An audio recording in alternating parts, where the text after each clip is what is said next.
Hello, my name is Aria Moore. And yes, that's the name they tried to erase. They called me unstable, emotional, a liability to the family name. Then, in front of a full courtroom, my own brother, a decorated police officer, slapped me. They thought that would silence me. But moments later, I was sitting in the judge's bench. Now tell me, if your family tried to destroy you, would you survive it quietly or rewrite the ending yourself? I never expected Monday mornings to weigh this much. As I stepped into the marble-columned corridor of the Dallas County Courthouse at exactly 9:30 a.m., the air tasted like polished wood and fear. My heels clicked against stone tiles. My heart thudded under my tailored blazer. I had been a federal attorney for over a decade. This should have felt normal, but today was different. Through the glass doors, I saw my family on the far side of the room. Eris, wearing his badge with practiced pride. Our mother, Callista, seated next to him, chin high, eyes hollow, a few reporters whispering behind their cameras. They looked like spectators at some ritual I was about to endure. A janitor pushed a mop bucket past me. I caught a whiff of bleach and coffee, unmistakable signs of courthouse mornings. I adjusted the folder in my hand, my notes on the case, legal precedents, affidavits I had spent nights preparing. My jaw tightened. I wondered if Eris noticed me yet. He did. His stare cut through the distance, cold and flawless. In that moment, I knew he had already decided who I was. A traitor, a show, the unseen underdog in his narrative. The bailiff called my name. Aria Moore, he announced with that echo you hear when everyone hears your name but no one really listens. I rose. All eyes in the courtroom shifted. Camera flashes snapped. Eris rose too, every inch matching uniformed authority. The prosecutor stood, voice measured. Judge, the state calls Officer Eris Moore to the stand. A hush. That's when things twisted toward chaos. Eris cleared his throat. Your Honor, tarnishing the badge has its penalties, he said, his voice loud enough that I felt it in my bones. My sister has misaligned loyalties. She has aligned with those who vilify law enforcement. I made no sound. My throat went dry. I clutched the folder tighter. Then came his hand, swinging through space with certainty. A line formed in midair. The slap echoed off the marble. It landed, cracked, a sound like betrayal. My cheek burned. The room gasped. Women gasped. Men shifted in their seats. He had struck me, his own sister, in a courtroom filled with people sworn to uphold order. The press roared. The clicking of cameras whispered disbelief. Someone shouted, "What is wrong with you?" My mind screamed to run, to fight back. But I stayed still. I didn't move a finger, because in that moment, silence was my shield. My mother stood up.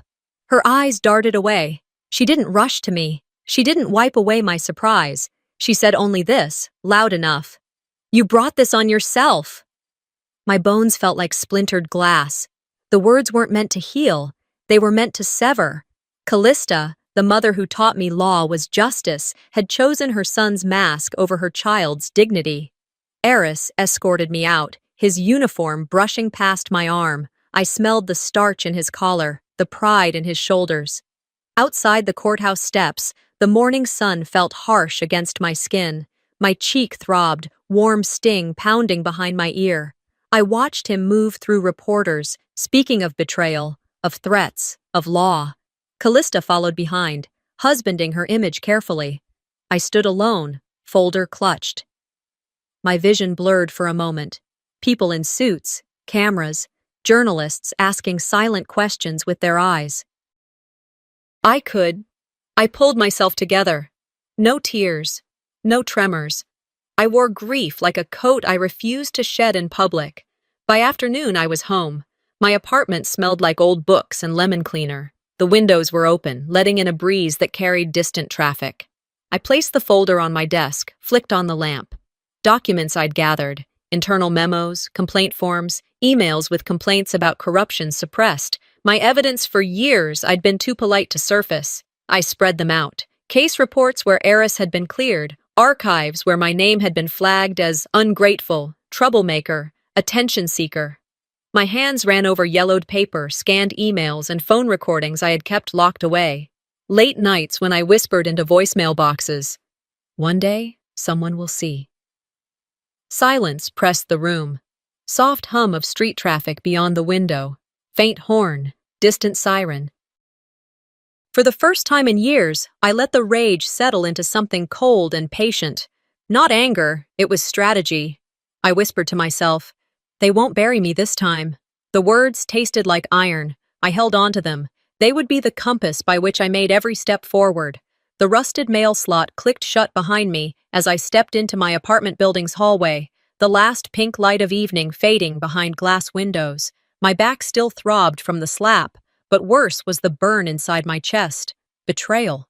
I paused outside my door, hand on my key, heart trying to settle. Then a soft knock. 3 quick taps. Bryn. I didn't expect him, not tonight. My 13-step climb from the ground floor echoed as I opened the door. He stood in the foyer, hoodie pulled tight, his eyes wide but set. The hallway light cast sharp angles across his face. He wasn't crying. He looked afraid but determined. "I saw," he said, voice cracking. "I heard what you said about Mom, and I saw him." He gestured with his phone. Slap. The air split when it happened. I closed the door behind him. "Come inside," I said, motioning to the couch. He dropped his backpack, hands trembling. We sat so close he could smell cedar soap. "I couldn't just not say something," he said, thumb hovering over the screen. "Everyone's talking, but it's edited. They cut your part out." Silence filled the room. I swallowed, trying not to choke. For a moment, all I felt was raw, icy regret for having let him believe Eris's lies unchecked. "How long have you had this?" I asked, my voice low. "A few days," Bryn said. "I didn't think you'd want me involved." I nodded. "You did the right thing." My throat tightened. "You need to be safe. He's dangerous when cornered." Bryn's eyes flickered. "I saw him late last night, yelling. He said, 'If she opens her mouth again, I'll shut her up.' I think I caught part of it on video." My pulse jumped. That phrase, it matched much of what I've suspected. "Show me," I said. He handed me the phone. In dim light, I watched a street cam video. Eris pacing in the driveway with loud, sharp words, hands clenched. No slap shown, but tone venomous, intentions ugly. I traced the cracks I'd been feeling for months, the missing records, the phone calls I'd been too polite to answer. This might be the crack in his mask I need. Bryn stood to go. I walked him to the door, my heart squeezed tightly when I thought of losing him. Outside, street lamps flickered. Eris's cruiser idled across the sidewalk. I froze, hope dragging thin across my bones. He leaned out the window, his eyes locked with mine, a grin stretched like a blade. "You're dead to this family," he said when I caught him later in the hallway, his voice low but sharp. "If you ever talk to him again, I'll make sure the law buries you." Bryn pressed close behind me. My chest stung. I thought of all those times I'd smiled and played the role. Good sister, law-abiding, always loyal. But what loyalty forces silence in the face of lies? Later, folding leaves of night across the city, I read the papers he sent me. A protective, or rather restraining, order. Filed by Eris. I'm mentally unstable, a threat to Bryn. The judge's name stamped, the courthouse seal faint but real. Legal, official. My palms shook until I curled the paper into my palm, skin pricking. I sat at my desk under the desk lamp's yellow glow. A cup of chamomile gone cold. I thumbed through the legal forms I've kept filed away. Complaint logs, emails, witness statements. Every piece I thought irrelevant now hammered in my mind. Evidence. I needed all of it. I recalled Texas law. In Dallas County, one can apply for protective orders at the district attorney's Family Violence Division. Often they issue a temporary measure pending hearings if there's risk of harm. The orders can force someone to stay 500 feet away from home, school, or work. It's not perfect, but it can hold. Cite. Turn 0 search. I looked at the clock. past midnight. The hush outside was heavy. I gathered myself. There was no more room for doubt. They tried to erase me. I would make them regret that they ever thought they could. The clock read 1:17 a.m. when I dragged myself into my home office. Night had already slipped through the blinds, settling shadows in every corner. My cheek still pulsed with a dull ache, and the lamp on the desk cast a halo around the laptop screen. It was time to see how deep the erasure went. I booted up the computer, fingers trembling slightly. The video link Bryn had sent glowed in my inbox, and there it was, the trending clip, edited, cropped, selective. The title read, "Officer Moore defends his sister's instability after allegations." No mention of the slap itself, nothing showing his hand connecting with my face, just his voice, accusatory, his shoulders squared, my name twisted in his favor. The comments section filled with lines like, "He had reason," "She looked agitated," "Typical family drama," "Trolls," "Public defense." A distorted echo of the courtroom gaslight. I exhaled. Hurt shifted into cold indignation. They made me crazy. The truth wasn't gone, it was manipulated. I sat back, searching through file folders on my hard drive, one by one. The complaint I filed 3 years ago, alleging misuse of power. The email from a subordinate witness who saw Eris issue orders to silence internal memos. I clicked Protective Orders, Family Violence Division, Internal Affairs. Nothing. Blank. Files missing. A database message. No record found. I dialed Mia, my old law school friend who now works in digital forensics. Her voice was tired but immediate. "They scrubbed your name clean," she told me. "Administrator-level access, server logs wiped, backups redirected. Whoever did this had full control." "Can it be restored?" I asked, voice quiet but firm. "Maybe, but you'll need physical evidence. A witness, a paper trail, something that existed outside this system." I hung up the phone. The room felt colder. I moved to the corkboard, pinned with my legal summons and calendar. I stapled a screenshot of the "No record found" message next to it. The edges curled slightly from old tack pinholes. A memory pushed through. Bryn's voice, soft but sure. "Dad says you're dangerous, but I don't believe him." I'd felt fear then, but also love. It's what I clung to, my silent anchor when everything else tried to break me. I picked up an old photo from my desk drawer. Bryn in high school cap and gown, me holding his diploma after he graduated early. He smiled wide, proud of me. I kept that image in my wallet. I kept it tucked in my heart. Back at the computer, I pulled up forms from Texas Law Help and the Dallas County Family Violence Division. Protective orders, official forms for evidence, victim assistance. Several nights ago, I'd read that in Dallas County, one can file without fee through the DA's office. That kind of thing mattered when everything else seemed bought or broken. Cited dallascounty.org +2 Texas lawhelp.org +2. I printed out those forms, a temporary protective order application, a list of witnesses, photos, emails saved from years ago. The ones I thought irrelevant once, they weren't irrelevant anymore. By 3 a.m., I had organized a folder, Bryn's video, my complaint history, even notes I typed in a journal. Evidence of erased files, contact info for Mia. I shut off the lamp. The hallway outside was silent, and somewhere far off, a police siren drifted. I lay on my bed, staring at the ceiling fans spinning, thinking how Eris thought he could erase me, but I remembered. They may have removed my name from records, but my memories, my proof, my voice, those couldn't be scrubbed. It was mid-morning when I pushed open the heavy glass doors of the public records office downtown. The building itself carried the weight of history, tall, dust-streaked windows, walls lined with filing cabinets that seemed to stretch endlessly, and the faint smell of old paper mixing with lemon cleaner. My heels clicked against the linoleum floor, each step sounding louder than it should have in the cavernous space. In my right hand, I clutched a manila folder so tightly the edges bent beneath my grip. My left hand held a paper cup of coffee gone lukewarm, more for ritual than comfort. My fingertips trembled, not from the caffeine, but from the knowledge of what I was about to request. Coming here had always felt like walking into a minefield, but today the danger seemed sharper. At the counter, a clerk with horn-rimmed glasses glanced up at me. Recognition flickered across her eyes, though she didn't smile. Her gaze carried that strange mix I'd grown used to, professional distance laced with a shadow of sympathy.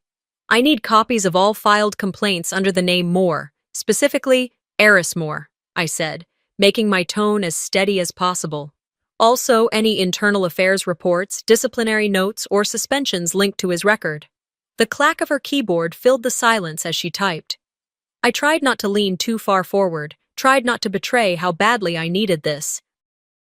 Finally, she stopped typing. Her mouth opened slightly, then closed again. Her voice, when it came, was careful. "I'm sorry, Miss Moore, but there's nothing here. No record of the filings you referenced. The internal affairs reports are either sealed or missing entirely." Her words landed like a punch to the ribs.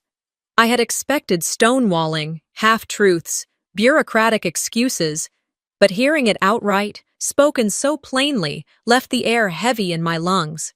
The documents I knew existed, the complaints I had filed, the forms I had personally delivered, all erased, like my voice had never reached the page at all. I forced a nod. "Thank you," I murmured, though the gratitude was hollow. Outside, the city's hum swallowed me, horns blaring at a crosswalk, footsteps scattering across concrete, the muffled laughter of office workers on lunch break. I let the noise press against me, almost grateful for it. It kept me from collapsing into silence. I ducked into a cafe 2 blocks away. The air was warmer there, filled with the rich smell of roasted beans and sugar syrups. I ordered tea, green, no sugar, and found a corner table by the window. My hands shook as I unzipped my bag. I laid out my arsenal, printouts of old emails where I had filed complaints, handwritten notes scribbled in the margins of legal pads, a voice memo Bryn had recorded after an argument outside his father's house. None of it looked like much to anyone else. To me, it was fire on paper, small flames that refused to be snuffed out. The bell above the cafe door jingled. Margaret, my former law professor, approached with a steaming mug.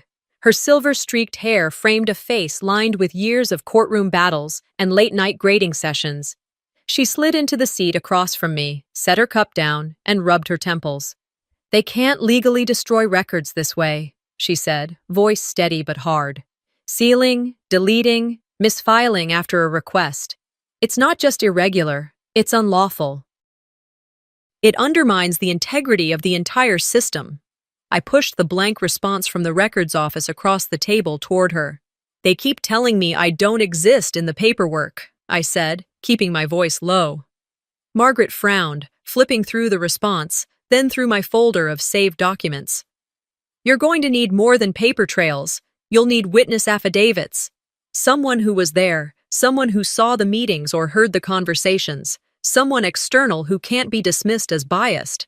Without that, they'll just say it's your word against theirs." I swallowed hard. "And who's going to risk standing up against Eris?" She didn't answer. Her silence said enough. That afternoon, I sat at my desk at home and drafted a letter to the Dallas County Ethics Review Board. I laid out everything in sequence. February, the slap in the courtroom. March, complaints formally filed. April, the sudden disappearance of records. I attached Bryn's statement, my own voice memo, Margaret's professional observation. I wrote with precision, making sure each fact linked to the next, each omission clear. When I sealed the envelope, I addressed it through a P.O. box, leaving my name off entirely. If Eris came looking, I wanted no easy trail. The late afternoon sun beat down as I walked home from the post office. The air carried the smells of cut grass, barbecue smoke, and hot pavement. The courthouse dome loomed against the skyline, its white stone glowing under the sun. I paused at the corner, staring at it, and thought, power isn't just about who wears the uniform. Power belongs to the one who controls the record of what happened. That evening, while I reheated leftovers in my small kitchen, my phone buzzed with a headline alert. Local blog questions viral video accuracy. The tone was measured, almost skeptical. Observers note, the edited version lacked key footage. My breath caught. Someone else had noticed. Someone else had seen the holes in Eris's carefully stitched version. Cautious hope fluttered inside me, small but undeniable. The Whisper campaign had begun, this time on my side. Just as dusk wrapped itself across the city, another buzz hit my phone. This time, an official email, a subpoena. Eris Moore was being called before Internal Affairs for a formal hearing. My hand tightened around the phone until my knuckles whitened. I read it twice, 3 times. For weeks I had been erased, dismissed, silenced. Now, suddenly, a door cracked open. That night, sleep was fractured. Nightmares pulled me under. Courtrooms where the judge's gavel silenced me mid-sentence. Family portraits where my face was clipped out of the frame. At 2:13 a.m., I jolted awake, heart pounding. I lay staring at the ceiling. For the first time, I let myself whisper the thought aloud. What if I win? The doorbell rang. I froze. The sound carved through the silence of the night like a blade. My pulse hammered in my throat. I pulled on a sweater, padded barefoot to the door, and peered through the peephole. No one, just shadows of the hallway. Slowly, I opened the door. On the floor sat a white envelope. My name scrawled across it in handwriting I knew instantly. Eris's. My breath caught. I bent down, picked it up, shut the door, and pressed my back against the wood.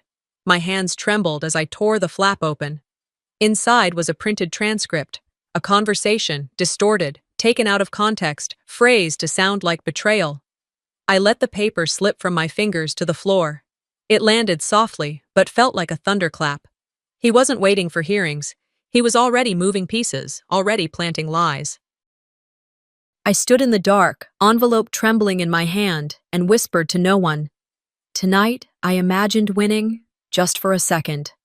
The morning sun slipped through my bedroom blinds in pale ribbons of gold and blue, washing the walls of my apartment in soft color. I sat at the small desk tucked beneath the window, a mug of steaming tea at my side, the steam curling like smoke signals into the still air. My laptop screen glowed faintly against the dim quiet of early hours. On the screen, a blank judicial application form waited. A district court seat had opened. Retirement forced the sitting judge into his exit. The words stared back at me like a dare. My fingers hovered above the keyboard. For a heartbeat, I considered closing the file, reminding myself of all the reasons not to step into that world, all the reasons to retreat. But purpose pulsed in my veins. I wasn't waiting for permission anymore. I began typing. My name. My address. Years of practice. Bar numbers. Each keystroke steadied me, like bricks laid into a wall I'd been building silently for years.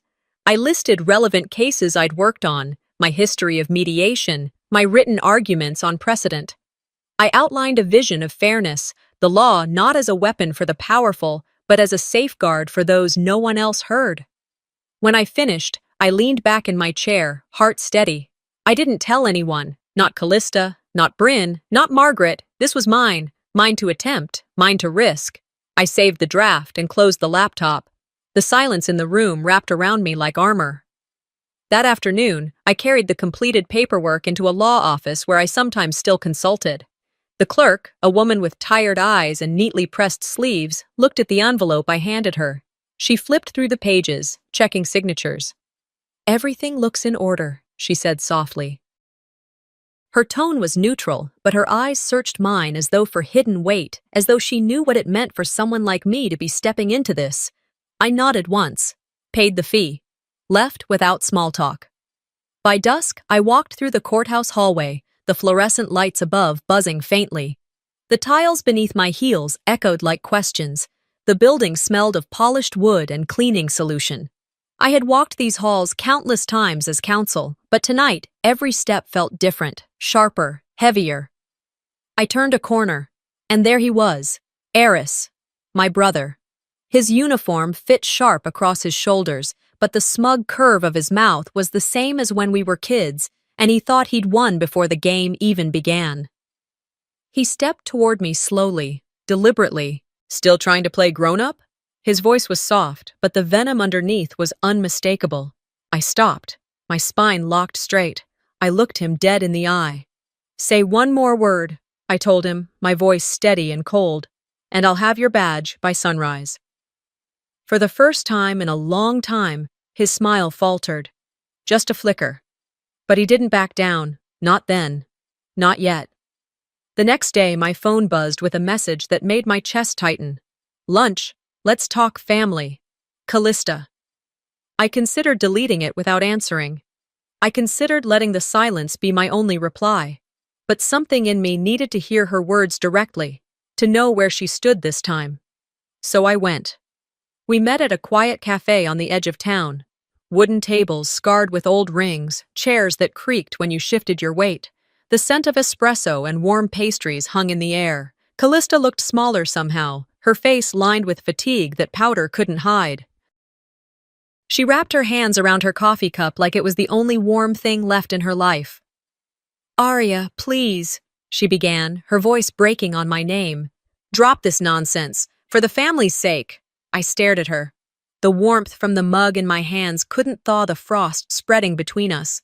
My words came out even, quiet, but cutting. "You mean his sake, not mine. I stopped being your daughter when you started being his publicist." Her eyes wavered, confusion and regret flickering there. She reached across the table, hand hovering above mine, but she didn't touch. She couldn't cross that distance. Not anymore. I stood, left coins on the table, walked out.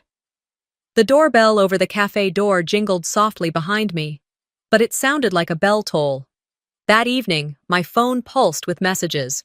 Reporters, is the viral video accurate? Social media threads, compare the timestamps. Bloggers digging into old cases. And then, an unexpected email from the public defender's office.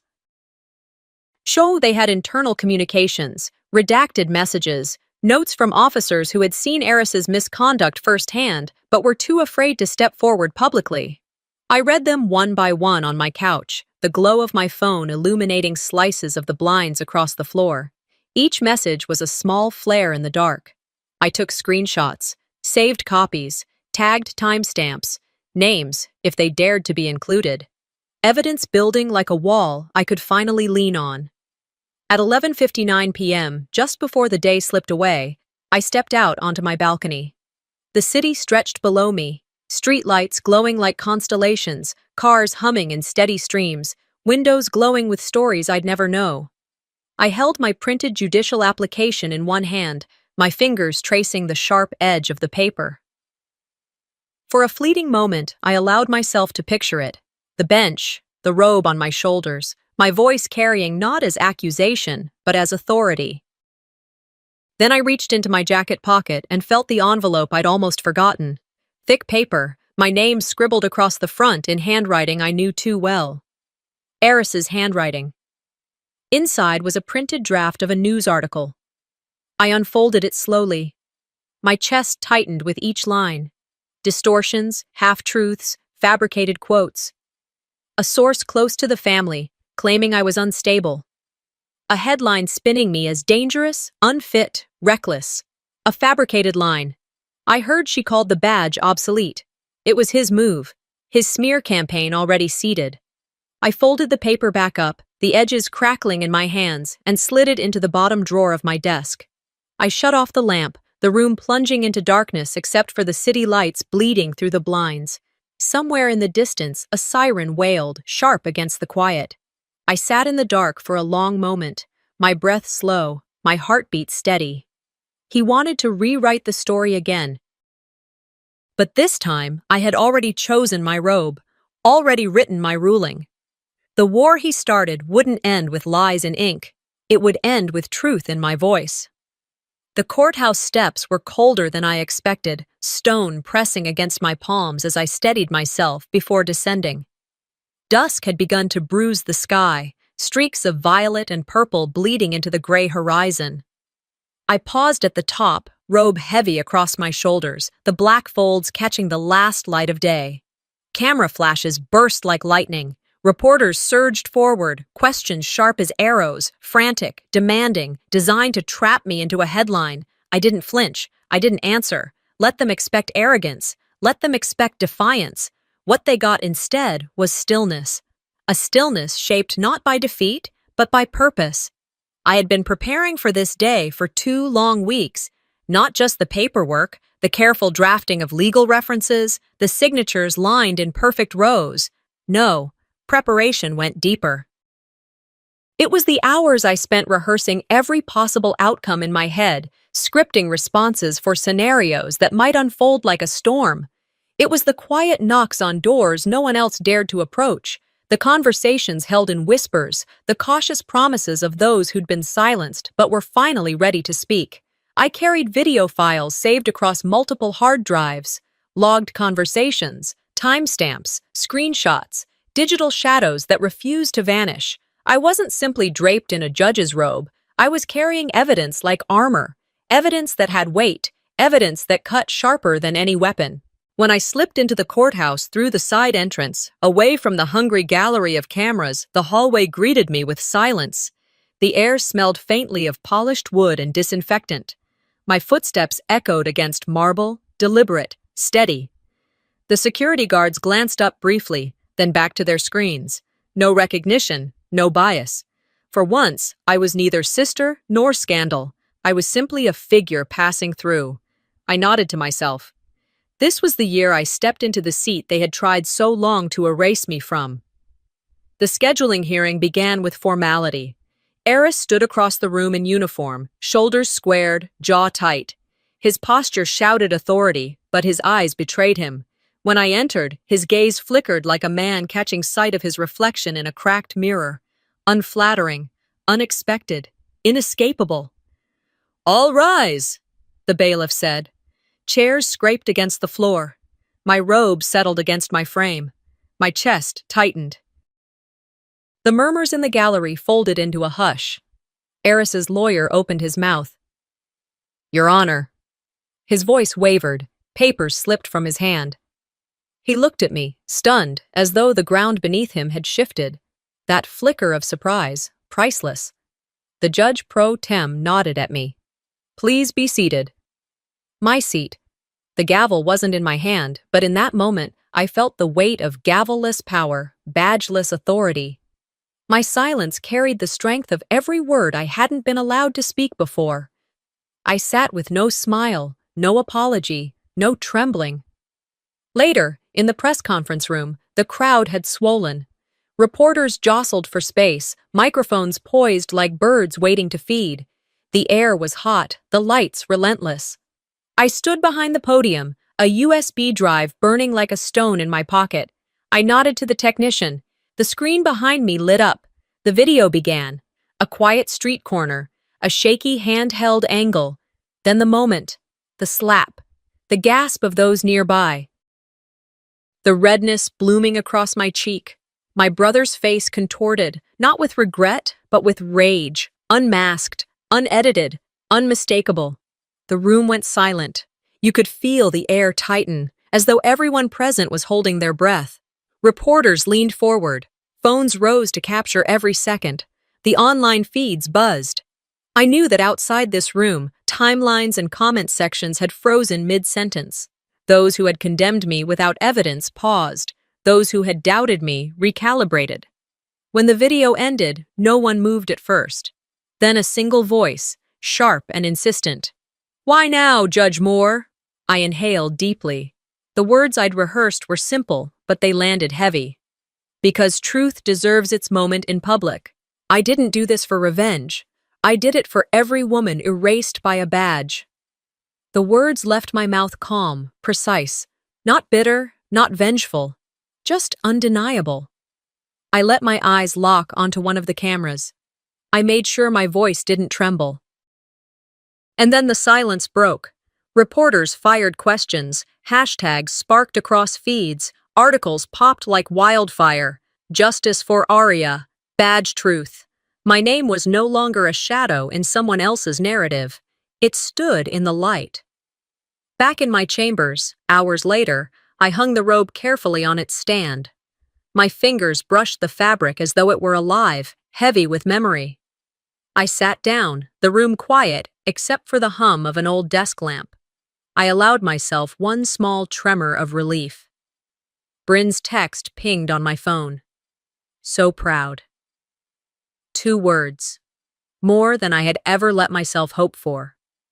They see me now, I thought. They know. But when I finally lay in bed, lights off, ceiling above me black with shadows, fear crept back under my skin. Because truth doesn't end battles. It doesn't erase warfare. It changes the shape of the fight, but the fight always remains. Eris had seen the mirror I held up to him. And men like him, when they don't like the reflection, don't just turn away. They try to shatter it.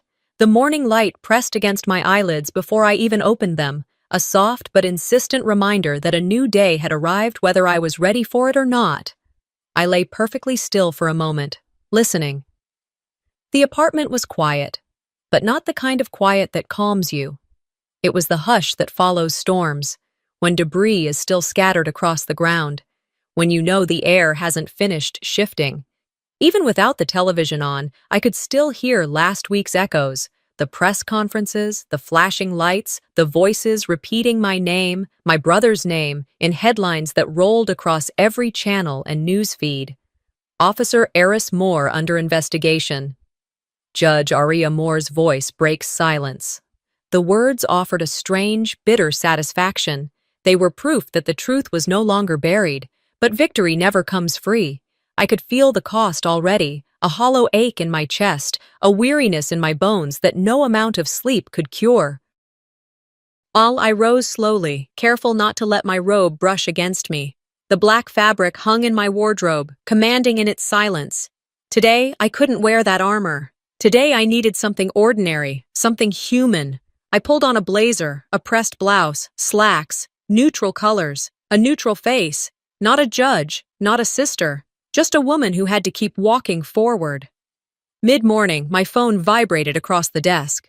A school administrator's voice filled my ear. "Bryn has been suspended," she said flatly, as though reading from a script, "for recording in violation of student privacy policies." My heart clenched, hard and fast. Bryn, my nephew, the only family who still believed I was innocent, who had risked everything by pressing record when his father raged, when the mask slipped, and now he was the one being punished, because Eris had never been brave enough to own the truth. I closed my laptop, ignoring the emails stacked like bricks in my inbox. My hands trembled as I grabbed my keys, forcing myself to breathe evenly.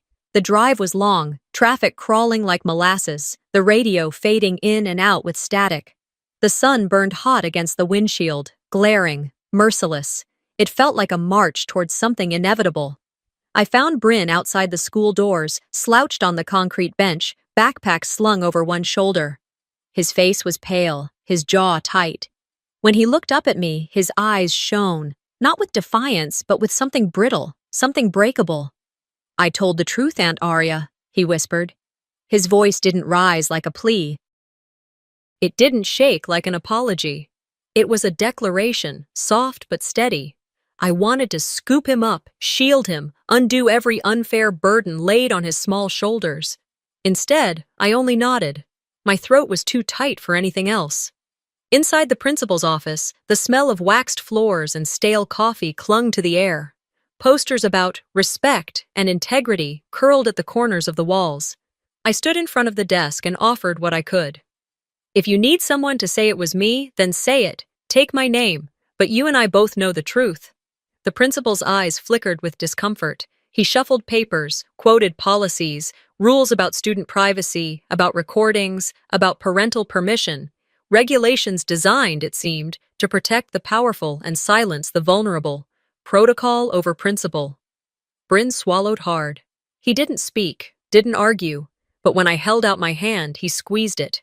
Brief, desperate, grounding. That touch said everything we weren't allowed to say out loud.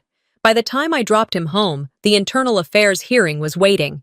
I drove straight there, my stomach twisted into knots. The boardroom was smaller than I had pictured, fluorescent lights buzzing faintly above us, the air stale and heavy. The kind of room where truths either suffocate or finally find their voice. Eris entered in full uniform. The sight almost stole my breath. Shoulders squared, medals shining, tie perfectly aligned. He looked every bit the officer, the protector, the man the city had once believed him to be. But his eyes betrayed him. They darted around the room, restless, searching. When they landed on me, I caught a flash, recognition, regret, maybe even fear, but it vanished as quickly as it came. The testimonies began. Bryn's recording, the anonymous officers who had finally found their courage, the documents scrubbed but retrieved through back channels. One by one, the pieces stacked up, heavy as stones. Every fact laid bare was another crack in the shield he'd built for decades. I didn't speak his name. I didn't need to. I sat there and listened, my hands folded, my gaze steady. Silence was no longer his weapon. It was mine. Outside, when it was over, the courthouse steps were crowded with journalists, microphones extended like weapons, cameras flashing. A cameraman shouted for someone to comment. Bryn, his backpack heavy on his shoulders, froze for a moment. I saw how tired he was, how much of his childhood had been sacrificed on an altar of secrets. I wrapped an arm around him, brief but firm. No speeches, no sound bites, just presence. That would have to be enough for him right now. By sunset, I was home. My office dim, the last streaks of light filtering through the blinds. I sat at my desk and pulled a blank sheet of paper from the drawer. I began to write, not legal documents, not evidence, not a statement for the press. A letter, to Eris, not as his sister, not as Judge Moore, but as the witness to his choices. "You don't get to weaponize love against me anymore," I wrote. The words burned, but they were true. I sealed the envelope, though I didn't know if I'd ever send it. Maybe it wasn't for him. Maybe it was for me. Later, I stood in front of the mirror. The judge's robe rested on the chair behind me, folded neatly. My reflection looked back, eyes rimmed with fire, cheeks flushed with old humiliation, but also with something harder, brighter, strength, survival, defiance. Darkness pressed against the windows, the city settling into night. I whispered to the room, my voice low, steady. He broke his son to hurt me, but I've rebuilt stronger things from worse wreckage. And for the first time in months, I believed it. The courthouse was quieter than usual that morning, eerily subdued, almost reverent, as though the building itself knew what was about to unfold. Outside, the sky sagged under a dull gray sheet, the kind of heavy cloud cover that made everything look flat, drained of color. It wasn't storming, but it felt like it could at any moment.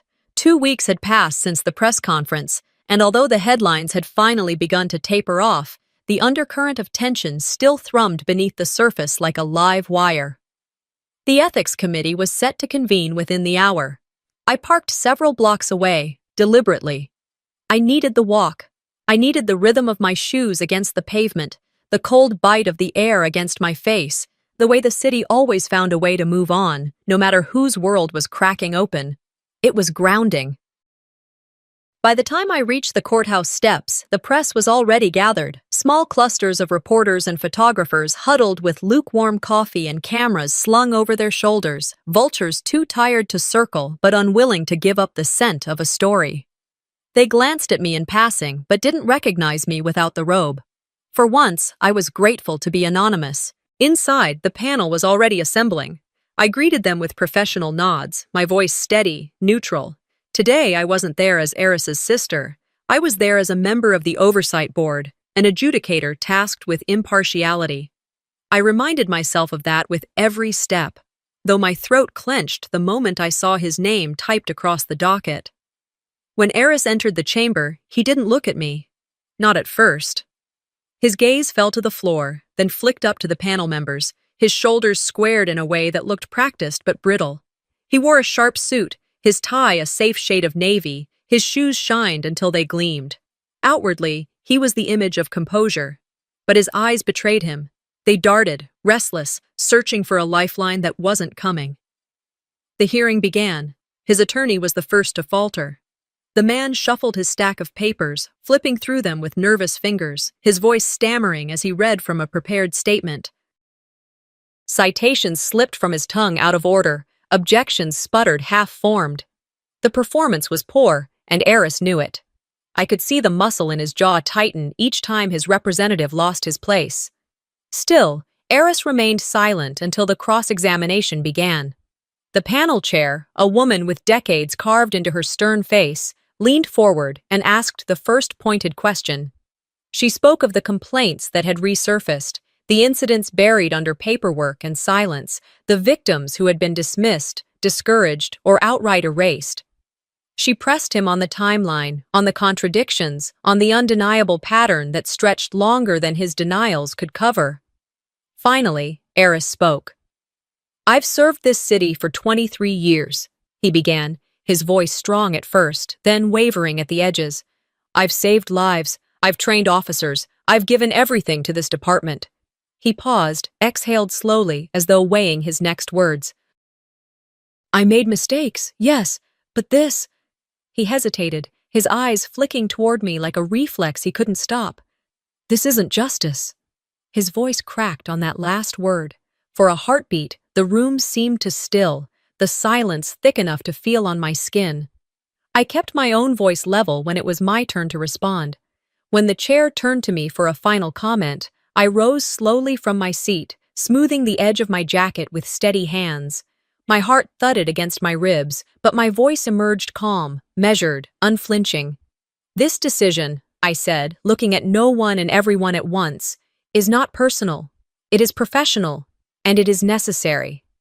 I sat back down, folding my hands neatly in front of me. My voice hadn't trembled. My face hadn't betrayed me. I didn't flinch when the vote began. 7 members, one by one, their answers came. Yes. Yes. Yes. Each word landed like a hammer striking steel. By the time it reached me, the weight was already heavy in the air.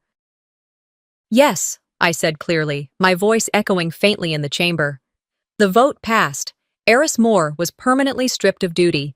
He stared at me as the verdict was read, not at the chairwoman, not at his attorney, at me. And for the first time in all my years of knowing him, I didn't see my brother. I didn't see the boy who had once dared me to climb the old sycamore tree in the backyard, or the young man who had taught me how to drive in Dad's battered station wagon.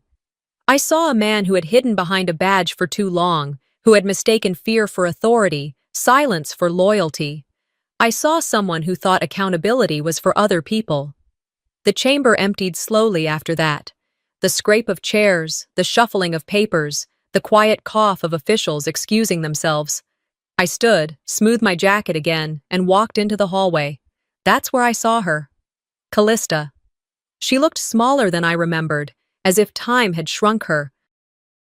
The makeup she wore couldn't quite conceal the lines carved by years of worry. She clutched her purse like it might steady her, her lips pressed into a trembling line. "He's still your brother," she whispered, voice cracking with something that sounded like pleading. I didn't stop walking. "And I was still your daughter," I said, my words quiet but sharp. "But that never stopped you." Her eyes widened, her mouth opened slightly, but no words followed. She didn't try to call after me. She didn't follow. I pushed through the heavy courthouse doors and stepped into the cooling afternoon. The city hummed the way it always had, indifferent, alive, sprawling in its endless motion.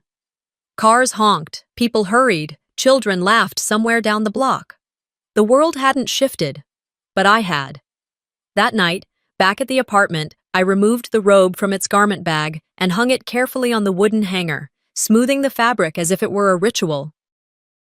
I moved through the rhythms that steadied me, filling the kettle, dropping a needle on a jazz record, slipping into slippers as I padded across the hardwood floor.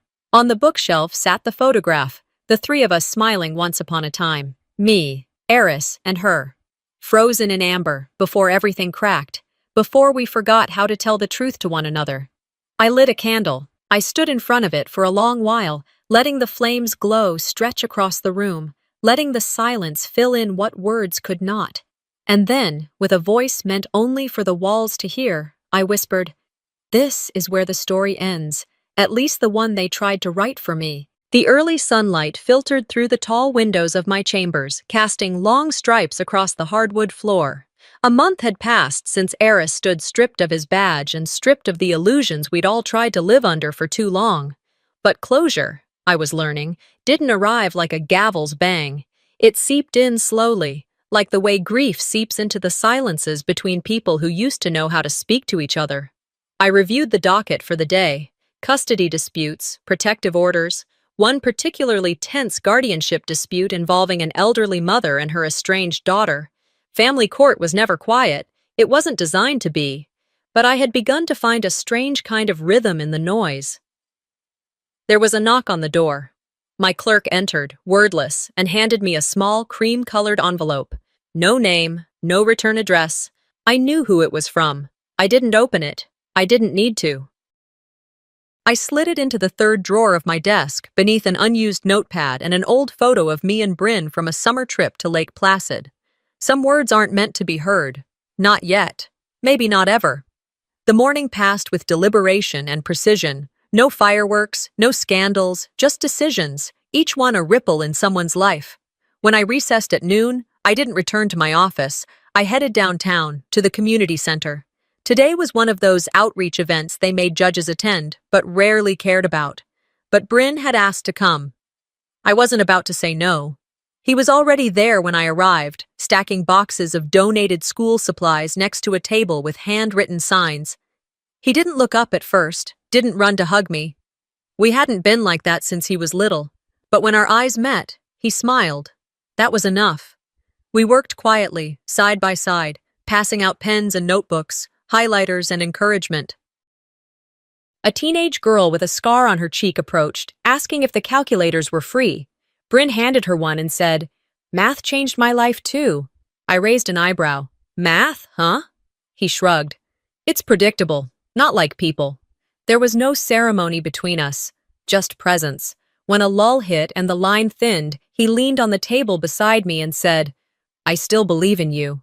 I didn't look at him right away. I was scared that if I did, I'd cry. And I couldn't do that here. Instead, I squeezed his shoulder lightly and said, "Then I'll keep going." The sky had turned deep blue by the time I walked up the stairs to my building's rooftop. I had taken to ending my days up here, not as a ritual, but as necessity. The city at night offered a kind of forgiveness daytime never could. People became shadows, pain softened into glow. The breeze carried the scent of summer ending, dry leaves, distant grills, concrete cooling. I leaned against the railing, watching as car lights streaked along the avenue, each one carrying someone with their own story, their own wounds, their own mistakes. I thought about forgiveness. Not just Eris, Callista too, and myself. Forgiveness isn't forgetting. It's remembering without letting it ruin you. It's waking up and choosing to not let what they did define what you do next. It's staring down the abyss of bitterness and stepping back before it swallows you. I stayed up there for a long while. Long enough for the coffee shops to close, for the apartment across the street to flicker from sitcom laughter to silent darkness. Eventually, I returned inside. The apartment was still, lit only by the amber hue of the lamp near my reading chair. I poured myself tea and sat with my journal. The leather-bound one I only opened when the words I needed weren't meant for anyone but me. I wrote, "I don't want them back. I want myself back." And I'm almost there. I tore out the page, folded it, tucked it under the candle on my windowsill. Next to it, a framed photo of me as a girl, smiling with a missing front tooth, freckles, and a look that had no idea what was coming, but already carried the strength to survive it. The past hadn't disappeared, the pain hadn't magically resolved, but I had not vanished, I had endured, and now, I was beginning again. Sometimes, justice doesn't look like a gavel hitting the bench. It looks like a woman rising from the ashes of betrayal to reclaim her voice. Arya's story reminds us that even when the ones who should protect us become the ones who wound us, we still have the power to rise above. Have you ever had to stand up to someone you once trusted? Let me know your thoughts in the comments below. And if this story moved you, make sure to subscribe to the channel for more real, powerful stories of survival, truth, and redemption.